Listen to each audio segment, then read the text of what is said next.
जय हिंद, जय Bharat and welcome to Dev Talks. This is Adi एचन।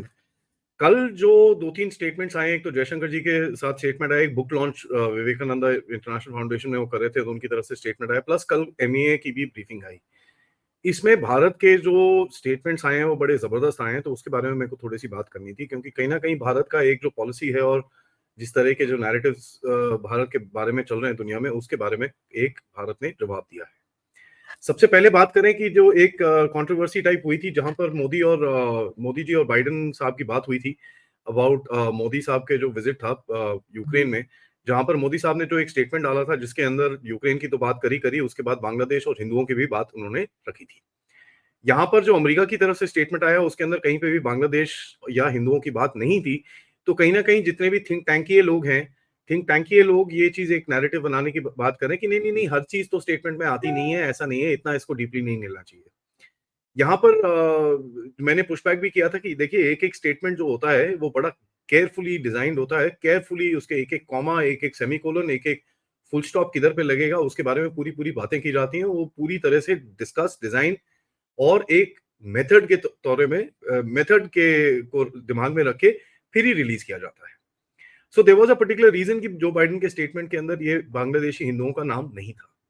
यहाँ पर जर्नलिस्ट ने हमारे मिनिस्ट्री ऑफ एक्सटर्नल अफेयर्स से स्टेटमेंट मांगा, तो उन्होंने बोला कि साहब, जो भारत का स्टेटमेंट है वो एकदम एक्यूरेट है एंड उसके अंदर कोई भी ऐसी चीज नहीं है जो जो बात नहीं हुई हो।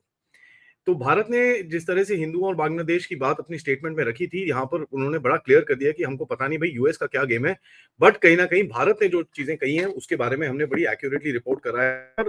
देयर इज नो पुटिंग और मेकिंग विच इज नॉट। ये एक बड़ा ही एक स्टेटमेंट आया है मिनिस्ट्री ऑफ एक्सटर्नल अफेयर्स की तरफ, जहां पर एक पूरा नैरेटिव बनाने की कोशिश की जा रही थी, स्पेशली फ्रॉम द थिंक टैंकिया कम्युनिटी। नो, ये थिंक टैंकिया कम्युनिटी तो ऑब्वियसली आपको पता ही है, जितने भी ब्राउन साबित बाहर बैठे हुए हैं वो तो अब उल्टे सीधे काम करते ही हैं। वहां पर उनको उनको वहां पर पैसे मिलते हैं, ये होता है वो होता है, इंपोर्टेड टिप्स मिलते हैं। यहाँ पर भी भारत में काफी सारे लोग हैं जो बड़े बड़े थिंक टैंक्स और इनमें काम करते हैं, जिनके जिनके कनेक्शंस यूएस में हैं, यूरोप में हैं, और एक एक स्टेटमेंट या एक एक जगह पे इन लोग जब सपोर्ट करते हैं तो वहां पर इनको काफी हद तक एक फेवर भी दिया जाता है। तो इनके मोटिव्स तो आपको बड़ी क्लियरली समझ में आ जाने चाहिए। यहाँ पर देखिए, जो एक दूसरा सवाल जो आया मिनिस्ट्री ऑफ एक्सटर्नल अफेयर्स के बारे में, जो एक हमारे गार्लिक चटनी साहब हैं, एरिक गारसेटी, उनके ऊपर जो एक एक इल्जाम लगा था about some sexual covering up some sexual harassment charges. एक उनके स्टाफ में कोई मेंबर था जिनके ऊपर ये चार्जेस हैं, उन्होंने उसके ऊपर कवर अप करने की कोशिश करी है। वहां पर ये सवाल उठा कि भैया आपका क्या स्टेटमेंट है। उन्होंने बोला भैया हमारा क्या स्टेटमेंट है, आप जरा एम्बेसी से बात करो ना डायरेक्टली, हमसे क्या पूछते हो। ठीक है, अब गार्लिक चटनी साहब यहाँ यहाँ पे बैठे हुए हैं। गार्लिक चटनी घर में क्या करता था हमको थोड़ी पता है इसके बारे में, तो हम क्या बोले भैया, अब एम्बेसी से बात करो, जो भी होना है वो होना है, अब जो उनका काम है वो है।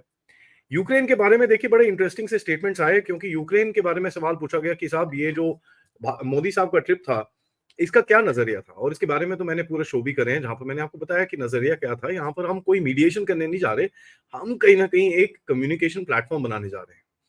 तो यहाँ पर मिनिस्ट्री ऑफ एक्सटर्नल अफेयर्स ने भी यही एग्जैक्ट चीज रिपीट करी है कि साहब देखिए, हमारा जो एक एक एक प्लान है, एक कंस्ट्रक्टिव प्लान है, सॉल्यूशन ओरिएंटेड प्लान है, जहां पर हम इंगेजमेंट की बात करते हैं, कहीं ना कहीं एंगेजमेंट की बात करते हैं, क्योंकि this this conflict can only be settle through negotiations.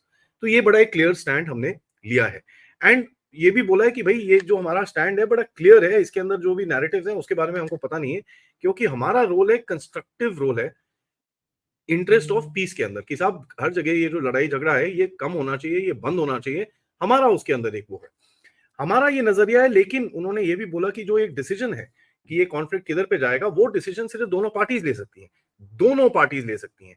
यहां पर देखिए, वेस्ट से जो आप देखिए जो सेपरेशन है भारत का नैरेटिव का, क्योंकि वेस्ट तो बोलता है भाई Putin should stop the war. देखिए, Putin can't stop any war. जब तक दोनों पार्टीज बैठ के एक साथ बात नहीं करेंगी तब तक कोई वॉर स्टॉप नहीं होगी। यहाँ पर आप देखिए, जेलेंस्की ने भी काफी सारे स्टेटमेंट मारे थे, नहीं नहीं, हम लोग एक पीस का एक समिट करना चाहते हैं, लेकिन भारत ने वो साइन नहीं करा, तो we can not have this summit in peace. हम टर्की में करेंगे, हम सऊदी अरेबिया में करेंगे, एंड ये वो एंड ऑल दैट स्टफ। ये वो भूल गया कि सऊदी अरेबिया ने भी बड़ा क्लियरली बोला था कि साहब, we don't agree to this entire paradigm, कि यहाँ पर आप दो दो लोगों के झगड़े के बारे में बात कर रहे हो, लेकिन दूसरा बंदा तो आपने बुलाया नहीं। मिनिस्ट्री ऑफ एक्सटर्नल अफेयर्स ने एक और बड़ा स्ट्रॉन्ग स्टेटमेंट दिया कि देखिए, यूक्रेन के जो प्रेसिडेंट हैं, उन्होंने काफी कुछ मीडिया में बोला है, वो उनका पर्सपेक्टिव है। हमारा पर्सपेक्टिव जो है हमने बड़ा क्लियरली बोला है कि सिर्फ हमारा एक पर्सपेक्टिव है, ये जो वॉर खत्म होगी only with bilateral discussions, without that ये नहीं हो सकती। क्योंकि ज़ेलेंस्की जब से गया है तब से बड़े-बड़े, अब पता है ये बड़बोला है ही, जैसे हमारे पास भी एक टाइट टी-शर्ट वाले हैं, वहाँ पे भी एक टाइट टी-शर्ट वाले हैं, बड़बोले हैं। इनको कोई पता चलता नहीं है बोलना क्या है, तो प्रेस में बड़े जबरदस्त स्टेटमेंट देने की कोशिश करी है ज़ेलेंस्की ने, वहाँ पर उसको ये स्टेटमेंट से काफ़ी अच्छा पुशबैक मिला है कि भई उनका काम है, वो अपना आप देखते हैं। हमारा कोई इसमें नज़रिया नहीं है, क्योंकि हमने जो चीज़ें बात करी थी, वो आपके सामने हमने रख दी है, और ये चीज़ हमने रशिया को भी बोली है, ये चीज़ हमने यूक्रेन को भी बोली है। सेकेंडली, जो भी हमारा एक गेम रहेगा, वो प्रेस में जो ज़ेलेंस्की बोलता है उसके ऊपर हमारा गेम नहीं चलेगा। हमारा गेम चलेगा जो हमने बायलैटरल डिस्कशंस इनके साथ करे हैं, क्योंकि प्रेस में बहुत लोग अलग-अलग चीज़ें बोलते हैं। तो यहाँ पर बड़ा clearly I think this is a very clear pushback on Zelensky statements after visit. कहीं न कहीं इस कॉन्फ्लिक्ट का, जैसे मैं आपको पहले बता रहा था, कहीं न कहीं ये एक बिना सेटलमेंट के ये चीज़ नहीं हो पाएगी। ठीक है? कहीं न कहीं रशियन फॉरेन मिनिस्ट्री से भी बड़ा इंटरेस्टिंग स्टेटमेंट आया है, जहाँ उन्होंने बोला है कि भई ये जो मोदी साहब की किएव की विज़िट थी, हम उसको बहुत इम्पोर्टेंट मानते मानते हैं, एंड कहीं न कहीं हम ये भी मानते हैं कि मोदी साहब का एक नज़रिया था to create a feasible contribution into a political settlement in Ukraine.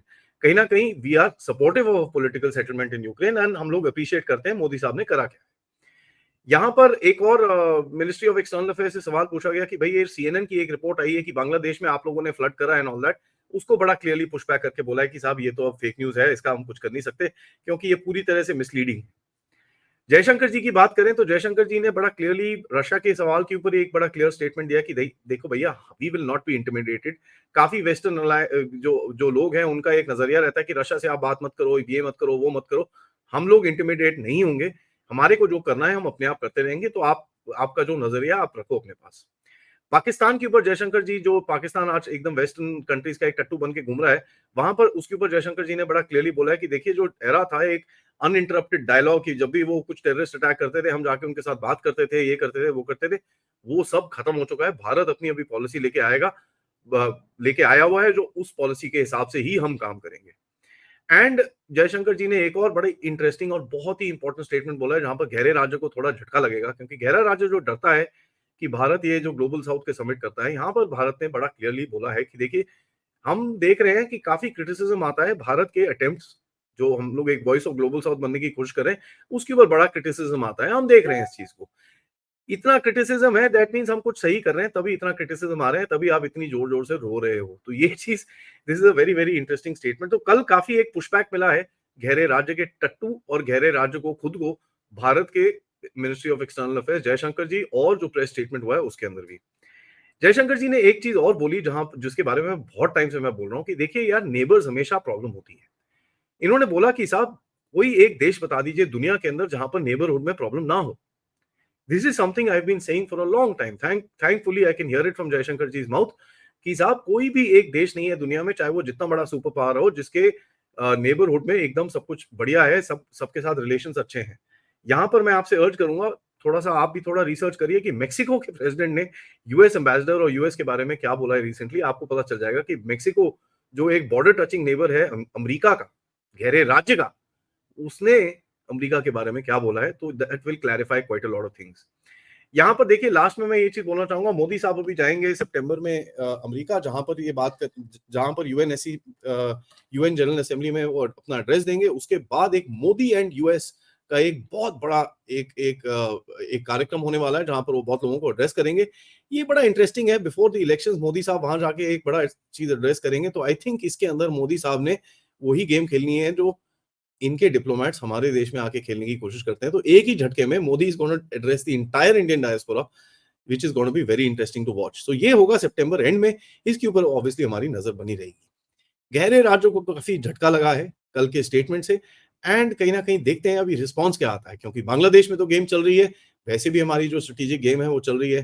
देखेंगे आगे ये गेम कैसे आगे जाता है। इस वीडियो को लाइक जरूर करिए, सब्सक्राइब करिए चैनल को। आज दोपहर में एक रिकॉर्डिंग मैं आपके सामने डालूंगा जनरल नारायण के साथ, जहां पर हम लोग चाइना और भारत की एक सिचुएशन जो यहाँ पर है, शी जिनपिंग के वीकेंड होने के बाद कैसे हम देखते हैं इसको, वो आएगा। और रात को मैं आपको एक बड़ी इंटरेस्टिंग सी कहानी बताऊंगा, जो ईस्ट में हमारे, बांग्लादेश के ईस्ट में हमारा एक और नेबर है जहां कॉन्फ्लिक्ट है, वो है म्यांमार, जहां से भी रोल बैक हो शुरू हो चुका है।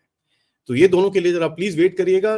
आप लोग इस चैनल की तरफ कंट्रीब्यूट कर सकते हैं क्यूआर कोड या फिर पेपैल या फिर सुपर स्टिकर सुपर चैट्स के साथ। जय हिंद, जय भारत।